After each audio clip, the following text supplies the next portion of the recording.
آیا من میتونم با دختر شیعه ازدواج کنم؟ اگه مشرک نباشه بله، اگه مشرک باشه نه، اگه قبر پرست باشه نه، یه دختر سنی هم باشه.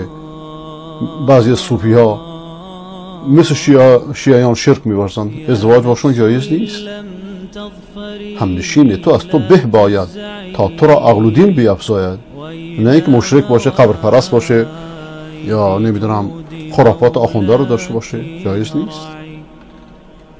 يا نفس إن لم تظفري لا تجزعي وإلى موائد جود مولاك اهرعي وإذا تأخر مطلبه مقلد خمینی بگی خمینی اشتباه کرده مثلا